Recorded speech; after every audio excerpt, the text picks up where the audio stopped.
باللہ من الشیطان الرجیم، بسم اللہ الرحمن الرحیم۔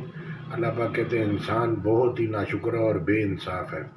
اب جب اللہ کا پورا حساب ڈالتے ہیں اپنی زندگی میں تو آپ کو یہ دولت، شہرت، عزت، یہ جسم، یہ جان، یہ روح، یہ بیوی بچے، یہ ماں باپ، رشتہ دار کس نے دیے؟ تو آپ بولتے ہیں میں نے فلانے کو یہ دیا، میں نے اس کو یہ کرا کے دیا، میں نے اس کی مدد کی، میں نے اس کو پیسے دیے۔ تو آپ کو دیے کس نے؟ اللہ نے نہیں دیے تو پھر کس نے دیے؟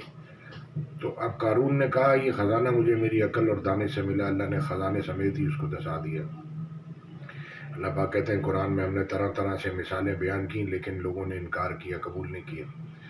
تو سورہ مجادلہ کی 7 نمبر کی آیت کہہ رہی ہے 58 کی 7، عربی اردو انگلش میں سنتے ہیں۔ جو لوگ ہوشیاری کر کے اپنی کاپی خود ہی پاس کر لیتے ہیں، جی میں ڈاکٹر بن گیا، میں انجینئر بن گیا، وہ لازم اس کو چیک کرانا ہے ایگزامینر کو۔ تو جب آپ خود ہی اپنا فیصلہ کر لو گے، اب لوگوں کا مسئلہ یہ ہے کہ ان کا مائنڈ ایسا انگلش پہ سیٹ ہو گیا، بولتا جی میں پی ایچ ڈی ہوں، میں M S C computer science ہوں، میں ڈاکٹر ہوں، اور یہ یوٹیوبر باہر دنیا میں گھوم رہے ہیں یورپ، اور یہ زندگی گزار دیں گے، وہ اعمال وہ علم لے ہی نہیں سکیں گے جو اللہ نے آسمانی علم اتارا ہے، وہ نہ علم لے سکیں گے اور نہ ویسے اعمال کر سکیں گے۔ تو پھر آخرت میں کون سے آسرے میں بچیں گے؟ نہ علم لیا نہ اعمال کیا۔ علم، ایمان، اخلاص کے ساتھ اعمال کرنے ہیں۔ جو لوگ بھی چیزیں چھپاتے ہیں، اول آخر ظاہر باطن، یہ سب اللہ کے نام ہیں۔ اللہ کہہ رہا ہے ذرہ برابر بھی چیز اللہ سے پوشیدہ نہیں۔ تو اللہ سے ہم کو ڈر نہیں لگتا، لوگوں سے ڈر لگتا ہے کہ لوگ دیکھ نہیں لیں، لوگ سن نہیں لیں۔ اب یہ قرآن جو ہے اللہ نے دونوں آپشن پہ بنایا ہے کہ پڑھ بھی سکتا ہے، اس کو سن بھی سکتے ہیں۔ تو میں بھی اس کو جو ہے وہ لکھ کے بھی ڈال دیتا ہوں آیت، اور ساتھ میں یہ اس کا اوریجنل قرآن جو عربی اردو میں ہے وہ بھی ڈال دیتا ہوں کہ جس کو سننا سمجھنا ہو وہ اس کو سن لے، سمجھ لے، یا پڑھ لے یا سن لے۔ تو اعوذ باللہ من الشیطان الرجیم، بسم اللہ الرحمن الرحیم۔ قرآن سنتے ہیں۔ اب ہماری زندگی میں سارا حساب تو اللہ کا ہمارا ہے کیا اتنا سا؟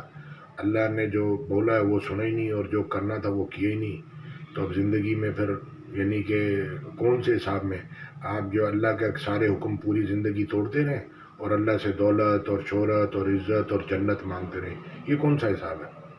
یعنی کہ اللہ کی کوئی سنے نہیں اور بس آپ کی سنتے رہیں، کہ مطلب آپ بولیں میرے کو سب کچھ مل جائے، بنگلہ گاڑی، اور میں اللہ کی اتنی سی بھی اللہ کے لیے کیا کیا؟ سب پیسوں کے لیے کام کیا۔ اللہ کے لیے کون سے اعمال کیے؟ کوئی بھی اعمال نہیں کیے۔ اللہ کہہ رہے کہو میرا جینا مرنا نماز قربانی اللہ کے لیے۔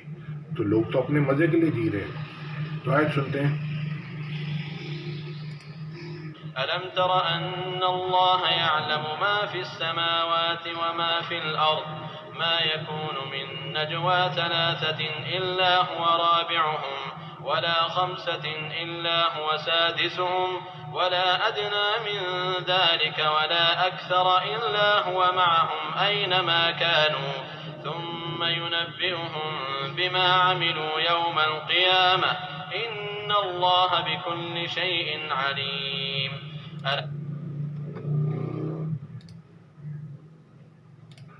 کیا تم کو معلوم نہیں کہ جو کچھ آسمانوں میں ہے اور جو کچھ زمین میں ہے خدا کو سب معلوم ہے؟ کسی جگہ 3 شخصوں کا مجمع اور کانوں میں صلاح و مشورہ نہیں ہوتا مگر وہ ان میں چوتھا ہوتا ہے، اور نہ کہیں 5 کا مگر وہ ان میں چھٹا ہوتا ہے، اور نہ اس سے کم یا زیادہ مگر وہ ان کے ساتھ ہوتا ہے، خواہ وہ کہیں ہوں۔ پھر جو کام یہ کرتے رہے ہیں قیامت کے دن وہ ایک ایک ان کو بتائے گا، بے شک خدا ہر چیز سے واقف ہے۔ Have you not considered that Allah knows what is in the heavens and what is on the earth? There is in no private conversation 3, but that He is the 4th of them, nor are there 5, but that He is the 6th of them, and no less than that, and no more, except that He is with them in knowledge wherever they are. Then He will inform them of what they did on the day of resurrection. Indeed, Allah is of all things knowing. Have you not considered the... تو اب یعنی کہ لوگ اپنی اپنی ہوشیاری میں اسے چھپا رہے ہیں، اس کو یہ بتا رہے ہیں، اس کو یہ دکھا رہے ہیں۔ اللہ کہہ رہے ہیں جو ظاہر کرتے ہیں، جو چھپاتے ہیں، اللہ کو سب معلوم ہے۔ تو اب وہ جو ہے وہ اتنا تیار ہو کے باہر نکلتے ہیں، اور جو ہے اعمال ویسے ہیں نہیں۔ تو اللہ کہہ رہا ہے تمہاری شکلیں، صورت، کپڑے، جوتے نہیں دیکھتا، اللہ تمہارا دل دیکھتا ہے۔ تو نقاب ہے، عبایا ہے، داڑھی ہے، ٹوپی ہے، تو اللہ دل دیکھتا ہے، اندر دل میں کتنا ایمان ہے، کتنا تقویٰ ہے. تو قرآن سن لیں گے تو شیطان کے بہکاوے سے بچ جائیں گے، نہیں تو یہ سارے اعمال آپ کے خراب ہو جائیں گے.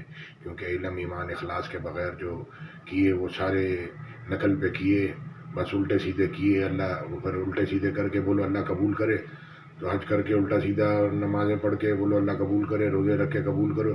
تو اللہ نے کتاب میں سب بتایا کیا کرنا ہے کیا نہیں کرنا. تو 99 طاقتیں سارے اللہ کے حکم کے خلاف، اور ایک حکم، ایک نماز پڑھ لی، ایک زکوٰۃ دے دی، ایک روزہ رکھ لیا، ایک حج کر لیا. تو اللہ کہہ رہا ہے اس کو خیر اور شر کے دونوں راستے دکھا دیے، نہ گزر سکا گھاٹی سے. تم کیا سمجھے گھاٹی کیا ہے؟ چھڑانا گردن کا کسی کا قرضے سے، اور کھلانا بھوک کے دن کھانا غریب رشتہ دار کو، فقیر خاکسار کو. تو اللہ کی بات دھیان سے سنیں اور اس پہ غور فکر کریں تو اللہ عمل کی توفیق دے دے گا. وآخر دعوانا الحمد للہ رب العالمین.